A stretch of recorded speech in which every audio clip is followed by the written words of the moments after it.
जिसे रब ने ये दिया है, खुदा की कसम वो बहुत अमीर है, बहुत अमीर है। कभी इन नेमतों पर शुक्रिया अदा किया करो उसका, इन नेमतों पर शुक्रिया अदा किया करो। हम तो ये सोचते हैं ये हमारा हक था, ये कान हमारा हक है, ये नाक हमारी हक है हमारा, ये पैर हमारे हक है। नहीं, मालिक है वो जिसकी चाहे टांगे तोड़ दे, जिसको चाहे हवाओं में उड़ाए, वो मुख्तार है, उसकी हुकूमत में किसी का दखल नहीं है, जो चाहे फैसले करे। हाँ, अल्लाह से डरना चाहिए, डरना चाहिए। लोग कहते हैं मेरी बेटी है तुझे क्या हुआ, हमें कोई फर्क नहीं पड़ता, किसी की भाग जाए या रह जाए। डर इस बात का कयामत में सैयदा के सामने किस मुंह से जाओगे, सिर्फ इस बात का डर। ये कुर्ता जुब्बे पजामे कपड़ों वाले लोग जानते हो क्यों, ये क्यों चीखते हैं, क्या फायदा इसका? तुम्हारी बेटी अगर जींस में है इनका क्या नुकसान है, तुम्हारी बेटी अगर दुपट्टे में आ गई इनका क्या फायदा है? ये सिर्फ इसलिए मेहनत करते हैं, अगर तुम और तुम्हारी बेटी जन्नत में चली गई तो हमारा क्या जाएगा? हम तो बस वो बताना चाहते हैं जो हुजूर ने कहा है। जी बस। तुम्हारी मेरी बेटी की औकात क्या है? खुदा की कसम कायनात में अली की बेटी जैसी लाके दिखाओ। वाह वाह वाह वाह, क्या बात। आज कोई अली की बेटी जैसी बेटी लाके दिखाओ। बेशक बेशक। हाँ, करबला की पूरी तारीख पढ़ डालिए।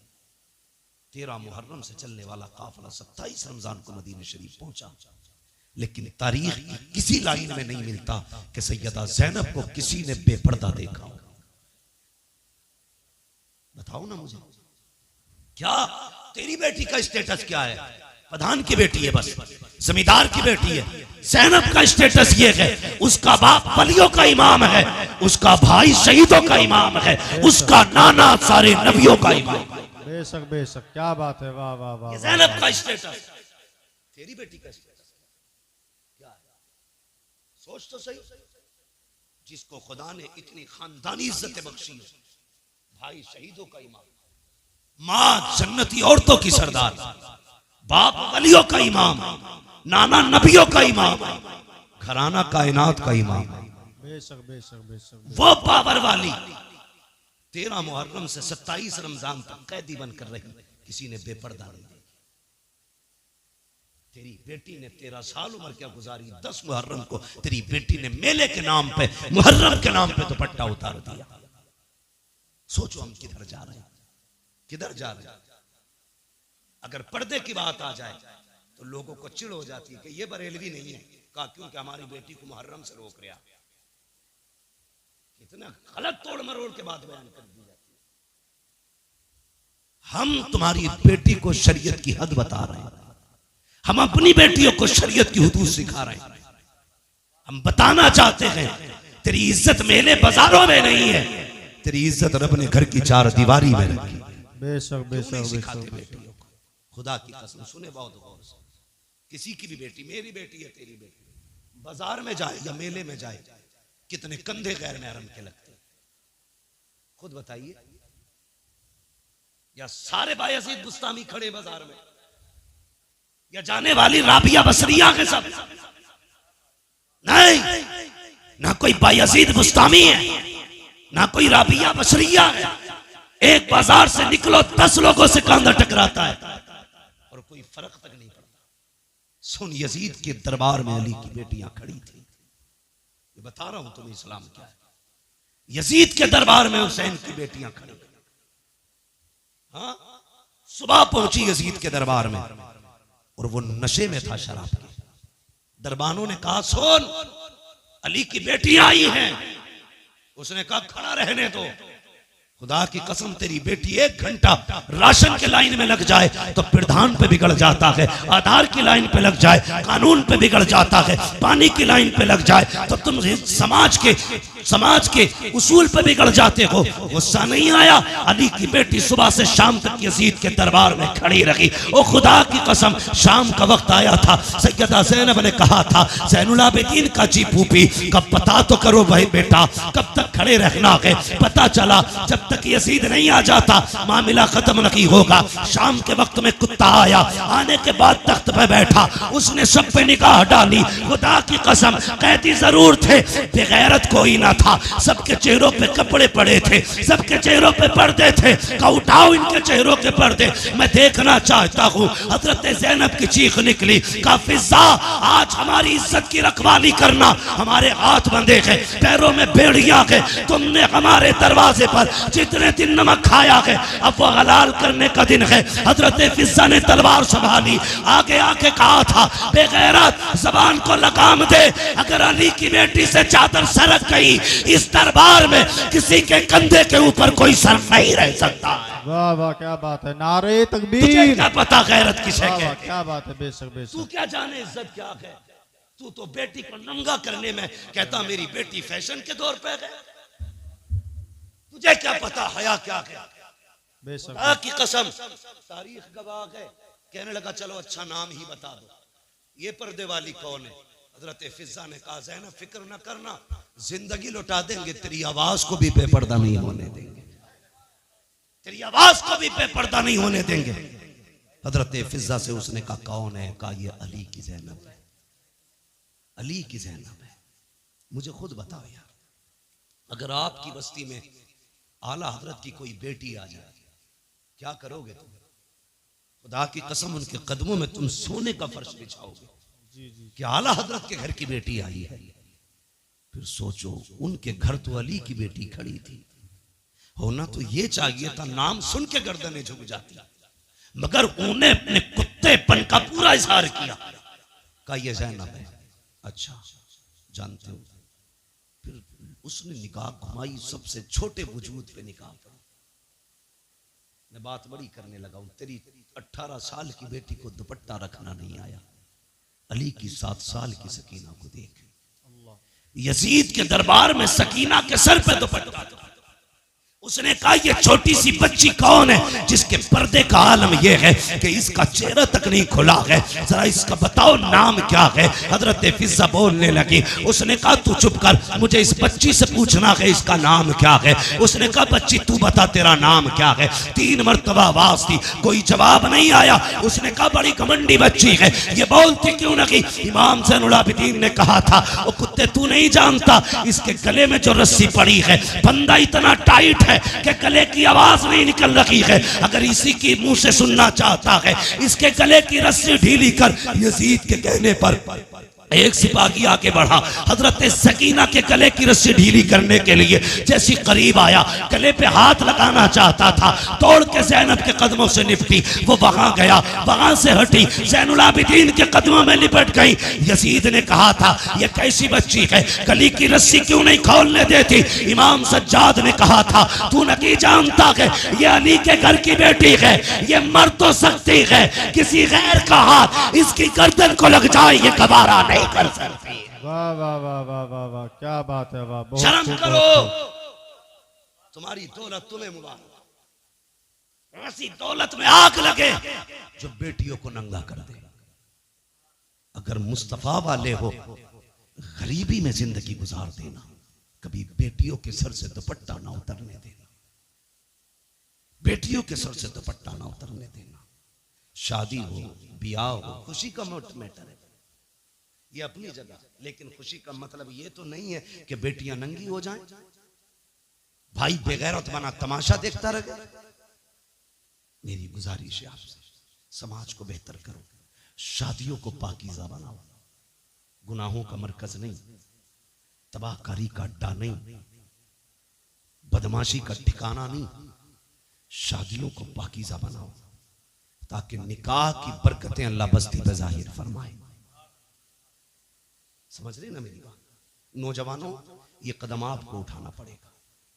कमेटी जो जलसे की है, मेरी तो इससे गुजारिश है सिर्फ जलसे की कमेटी ना बनना, बेटियों की तहफ्फुज़े इस्मत की कमेटी भी आपको बनना है। ये आप अहद करो, हमने सिर्फ जलसा नहीं कराना है, हमें हुजूर की उम्मत की बेटियों की इज्जत की हिफाजत भी करनी है। सिर्फ यही नहीं कि सिर्फ जलसा करा लिया और 364 दिन सोते रह गए, फिर एक दिन आएगा जलसा कराएंगे।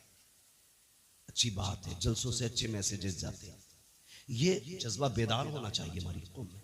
लेकिन कमेटी वालों से गुजारिश है, जिस तरह आपने आज पैसा इकट्ठा करके ये एक जलसा किया ना, कम से कम ऐसे ही पैसा इकट्ठा करके साल में किसी गरीब एक बेटी की भी निकाह का और शादी का इंतजाम आप करना। और कोशिश ये करना जिस बेटी का कोई सहारा नहीं होगा उस बेटी का ये हुजूर की उम्मत के जवान सहारा बनेंगे। बेशक बेशक बेशक करेंगे इंशाअल्लाह। इंशाअल्लाह। कमेटी वालों अल्लाह आपको सलामत रखे, आपको जज़ाए खैर दे। मगर मैं ये चाहता हूँ आपके जरिए और भी काम होने चाहिए, जमीनी तौर पे भी काम हो। अगर बैटरी डाउन हो जाए फिर उलमा को बुलाइए, फिर अपनी इस्लाह कराइए। ये सोच के जलसों में कोई ना आए मौज लेके आनी है। क्या करना है मौज का? सच बताऊं, ये चमक दमक, ये आवाजों के जोर, ये सीनों के दम कब तक है? जब तक अल्लाह चाहता है। वो नहीं चाहेगा ये सारे खत्म हो जाएंगे। ये कमाल, ये हुनर हम माँ के पेट से लेके नहीं आए, ये सब अल्लाह की अता करदा चीजें हैं। जब तक वो चाह रहा है बोल रहे हैं, जिस दिन वो गला बंद कर देगा कोई माई कलाम नहीं बुलवा सकता है, कोई नहीं बुलवा सकता है। लोग कहते हैं जी हम तो बतेरा समझाते। भाई मुझे खुशी हुई, कुछ लोगों से मिला हूं मैं इस बस्ती के, कुछ लोगों से मिला हूं, सबसे भी नहीं मिला हूं, लेकिन मैं जितनों से मिला हूं मैंने बहुत अच्छा पाया है, बहुत अच्छा पाया है। अगर सारे लोग इतने अच्छे तो उम्मीद करता हूं इस गांव में कुछ बुरा नहीं होगा। लेकिन मैं ये भी जानता हूं हर जगह अच्छे ही लोग नहीं होते, कुछ बुरे भी होते, और हर जगह बुरे ही नहीं होते, कुछ अच्छे भी होते। अच्छे लोगों से कहूंगा बुरों की परवाह ना करना, बुरे लोगों से कहूंगा दूसरों के पीछे न पड़ना, अपने गिरबान में भी झांकना, फिर फैसला करना तुम्हें क्या करना है, फिर फैसला करना तुम्हें क्या करना है। अल्लाह करे हमारी बस्तियां ऐसी मोहब्बत और प्यार की हवाएं बस्तियों में चले कि हर मुसलमान दूसरे मुसलमान के हक के लिए खड़ा होना चाहिए, हर मुसलमान में एक दूसरे मुसलमान के लिए हमदर्दी होनी चाहिए। गलत नहीं कह रहा, आप किसी एक समुदाय के बंदे को टच करके देखिए, पूरी कौम कौवे की तरह आ जाती है। और हमारी कौम के किसी भी बंदे को बीच में काट दिया जाए, बाकी लोग तमाशा बने देखें। हम यहाँ जीने के लिए नहीं आए, हम यहाँ मरने के लिए। मेरी बात बस समझ लेना, मैं इससे ज्यादा नहीं कह सकता। हम यहाँ जीने के लिए नहीं आए, मरने के लिए आए हैं। वो जिंदगी भी क्या जिंदगी है जो कुत्तों की तरह गुजरे। कम से कम बहन बेटी की इज्जत की हिफाजत करो, भाई हो तो बहन की इज्जत की हिफाजत करो, बाप हो तो बेटी की इज्जत की हिफाजत करो। एक काम और करना है, अल्लाह आपको सलामत रखे। मैंने देखा इस गांव में बिल्डिंगें तो ऊंची ऊंची है, पक्के मकान वहीं ज्यादा होते हैं जहां पैसा होता है जी, वरना कॉलोनी से कोई इतनी बड़ी बिल्डिंग तो बन नहीं सकती है क्या नहीं?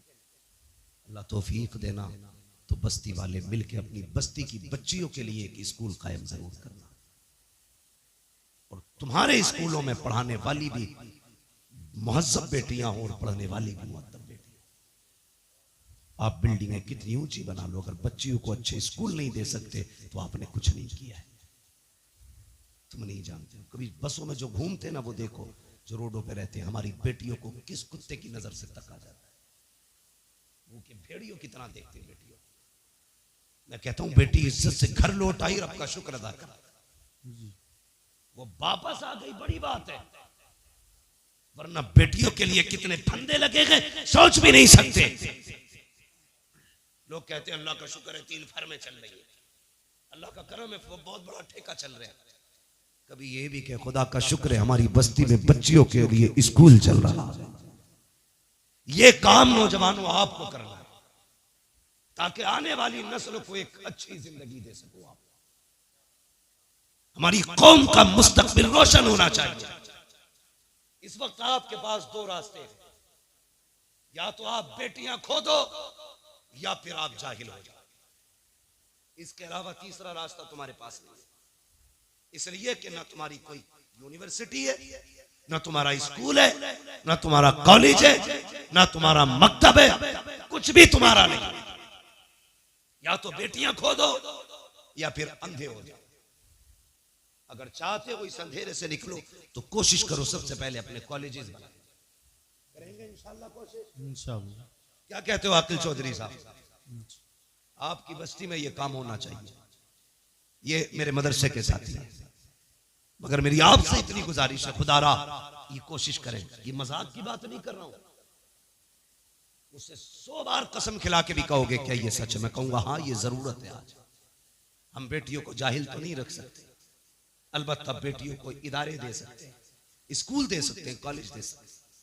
कितनी तकलीफ हुई थी अभी एक स्कूल के अंदर एक बच्चे को इसलिए पिटवाया जाता है कि वो मुसलमान। हमारी कौम के न डीजे पे फर्क पड़ा, न बारात के रंगों पे फर्क पड़ा, न आतिशबाजी पे फर्क पड़ा, न हमारी कौम के फालतू के खर्चों पे फर्क पड़ा। अब भी होटलों में उसी शान से पार्टियां चल रही हैं जिस शान से चल रही थी, इसलिए कि कौम बेगैरत हो चुकी है। अगर गैरत होती उसी दिन सैकड़ों कॉलेजों की बुनियाद पड़ जाती, ऐलान कर दिया जाता हम किसी के मोहताज नहीं है, बच्चे भी हमारे हैं, स्कूल भी हमारे खोले जाए। बेशक बेशक बेशक, वाह वाह वाह, बहुत खूब। मुझे बताओ, जो कौम मदरसों को ज़कात दे सकती है वो अपने स्कूल नहीं बना सकती? बोलो ना। लोग कहते हैं वो पढ़ा तो था, वो मुसलमान होने की वजह से पीछा कर दिया। मुसलमान होने की वजह से पीछा नहीं करा, ये नकलों से पास होकर वहां तक पहुंचा था, इसने पढ़ा ही नहीं था ढंग से। 7वें तक तो वो खिलाई जाती है, अंजीर में कहते हैं क्या, खिचड़ी भदीरी। 8वें तक जिंदगी अंधा करके मुस्किना बिल्कुल ठप कर दी जाती है। उसके बाद हमारे हमदर्द बनते लोग कि 500 रुपए दे दे नकल करवा देंगे। पास हो गया, अब्बा लड्डू बांट रहे, अब बेटा पास हुआ, ये नहीं बताता 500 रुपए नकल के भी दिए। जी जी। अब वो जो पास हो के आया ना, उससे बड़ा भाग कुछ नहीं आता, क्योंकि उसने तो बोर्ड पे से नकल की थी ना, पास हो गया। ऐसे ही पैसे दे के पास होता रहा। जब इंटरव्यू में बैठा तो लोग कहते मुसलमान होने की वजह से निकाल दिया। नहीं बे, तू गधा था इसलिए निकाला गया, अगर काबिल होता तो सीट तेरी थी। अगर तुझ में हुनर है तो कोई तुझसे तेरा हक नहीं छीन सकता। क्या मुसलमान आईएएस नहीं है? मुसलमान आईपीएस नहीं है? क्या वो गोली मार के बैठे? नहीं, काबिल थे अपना हक लेना जानते। जी बेशक। अगर हक हासिल करना पड़ेगा तो काबिल बनना पड़ेगा। इसलिए पंजीरी छोड़ो, खिचड़ी छोड़ो, नकल छोड़ो,